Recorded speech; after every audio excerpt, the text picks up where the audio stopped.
కార్మికుల సంక్షేమం కోసం, కార్మికుల యొక్క అభివృద్ధి కోసం,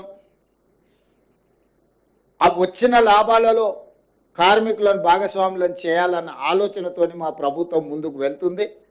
భవిష్యత్తులో కూడా కార్మికులను ఆదుకోవడమే కాకుండా అన్ని రకాలుగా వారి సమస్యలను పరిష్కరించడానికి ప్రభుత్వం ఎల్లవేళలా సిద్ధంగా ఉంది. ఈ రోజు మేము ఒక నెంబర్ అనుకొని బోనస్ ప్రకటిద్దాం అనుకున్నాం. కానీ శ్రీధర్ బాబు గారు ఆ ప్రాంతంలో ఉండే శాసనసభ్యులను అందరినీ తీసుకొని వచ్చి, లేదు ఇంకా కొంచెం పెంచండి, 11 గంటలకు మీకు అందరికీ ఈ సంతోషకరమైన ప్రకటన చేద్దామని మేము అనుకుంటే వారు వచ్చి గంట సేపు హర్తాలు చేసి దాన్ని ఇంకా కొంచెం పెంచి వారితో పాటు మిగతా శాసనసభ్యులందరూ కూడా పెంచాలి, వీలైనంత మేరకు వాళ్ళను ఆదుకోవాలి. మేము అక్కడికి వెళ్ళిన తర్వాత వాళ్ళందరినీ కార్మిక సంఘాలను కార్మికులను కలిసేది ఉంటుందని వారు చెప్పడం, సూచన చేయడం, మేము అనుకున్న దానికంటే కూడా కొంచెం బోనసు పెంచే నిర్ణయం తీసుకొని వచ్చి ఈ పత్రికా సమావేశంలో ఈరోజు అనౌన్స్ చేసినాం. దసరా పండుగకి ఈ బోనస్ ఇస్తున్నాం.